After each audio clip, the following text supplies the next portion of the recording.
In movies and TV shows, there's most likely a hero that everyone roots for and a villain that everyone is supposed to be against. Like when the villain plays into cliche roles like world domination and just being evil for the sake of being evil. But have you ever watched a movie where the villain was actually spitting some facts or doing things where it's like you can understand and agree with what they did and why they did it? Now, as someone once said, the best villains are individuals who could have been the protagonists if the story was shown from their point of view. So in this video, I'm going to talk about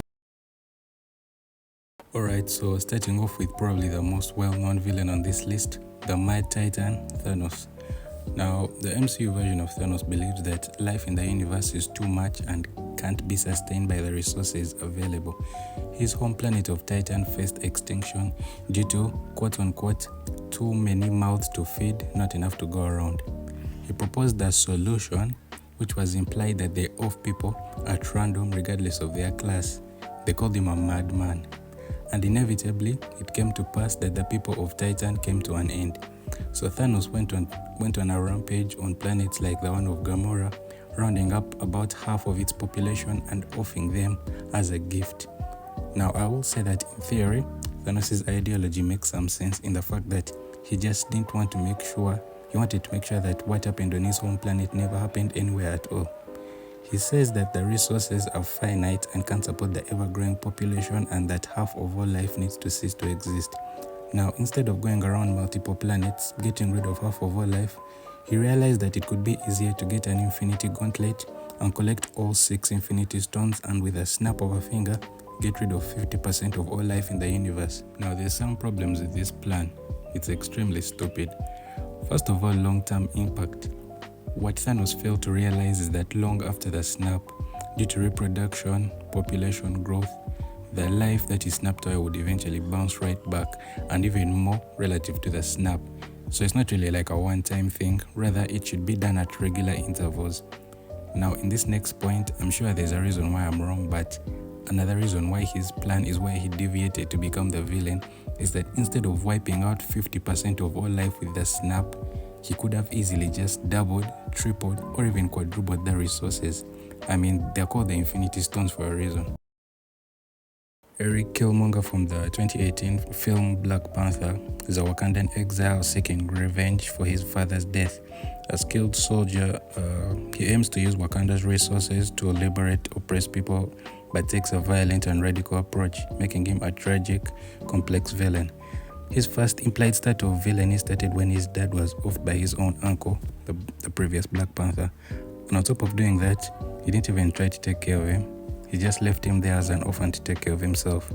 Now, the land of Wakanda is a place that has access to wealth and resources thanks to the vast amounts of vibranium that they have. And Killmonger's whole ideology basically comes down to the fact that Wakanda has access to all these resources that could help black people globally, but they choose to hoard it and ignore them. He also heavily criticizes Wakanda's lack of intervention with the struggle of people who look like them, since he grew up in Auckland, exposing him to the violence, poverty and racism, starkly contrasting T'Challa's privileged life in Wakanda.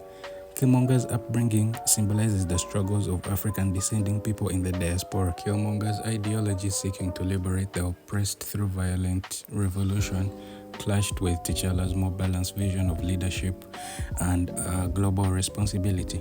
Now, while his plan was valid and his goals somewhat understandable, his willingness to use destructive and authoritarian tactics ultimately led to his downfall as the antagonist.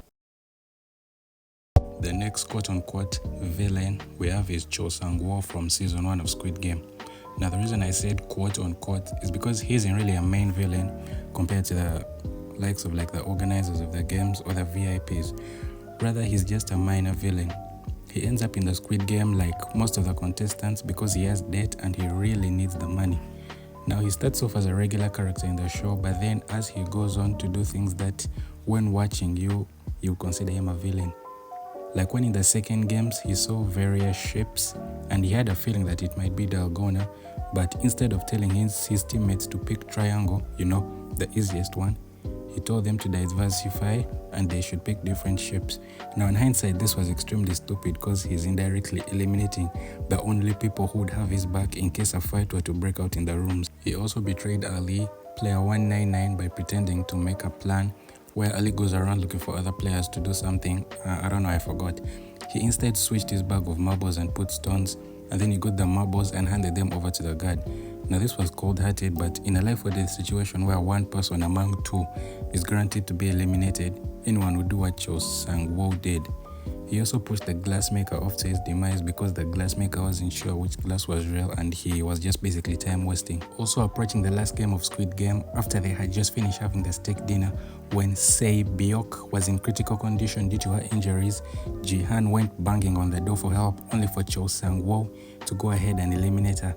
Now you can say that he did that because eliminating the competition, and it's much easier to go against a 1v1 as opposed to a 1v2. Ultimately, I think Cho Sang-woo was a villain who low-key had a point in his actions. Dracula, Castlevania's main villain, is a tragic vampire lord driven by grief, vengeance, and a hatred for humanity after he lost his wife Lisa. He lost his wife because she was falsely accused of witchcraft, because she wanted to bring medicine and science to the people but they didn't really understand it, and their only logical conclusion was, oh, she must be a witch. So they decided to literally burn her at the stake. On top of this, after all this was done, Dracula gave them folks a year to live or else he'll wreak havoc, and they proceeded to use her death as a festival. Also worth noting is that Dracula condemned all of humanity as a group, not just the church and a few bad people, but all of humanity as a whole. And his whole argument was that not a single one of them spoke up about the injustice of his wife. But what he failed to realize is that surely there had to be a good number of people who didn't think it was right. But if they did speak up, they'll get a nice warm spot right next to her. Now, Magneto is the villain in the X-Men, and he wanted to fight back against humanity's injustices and prejudice towards mutants, as they were treated as second-class citizens. Magneto thought that humanity would never fully embrace mutants due to their extreme powers and ability to hide in plain sight. Magneto argues that mutants deserve equal rights and to exist without persecution because they were segregated or forced to suppress their abilities to fit in. For example, in the comics and the films, the Mutant Registration Act forces the mutants to reveal their identities and abilities. This is a direct violation of their freedom. Also, another reason why some people might look at Magneto's actions and say that he was low-key right is the whole relationship that regular humans have towards mutants versus mutates. Before I proceed, let me first explain to you what the difference between mutants and mutates. Mutants are superpowered beings who have the X gene, meaning that they are born with their powers. For example, Wolverine and Cyclops. Mutates, on the other hand, are beings that were born as regular humans, but as a result of an accident or something else causes them to acquire superpowers. For example, Spider-Man, Daredevil, or the Fantastic Four. Like, it's a stupid thing that people in the Marvel universe, someone can be a superhero who saves people, but the moment they find out that person was born with their superpowers, aka being a mutant, the people automatically hate that person.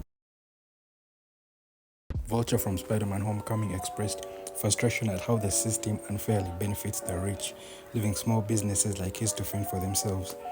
For example, when Vulture and his crew were contracted to clean up after the Battle of New York, but all of a sudden their jobs were taken away by Damage Control, a joint government of Stark Industries.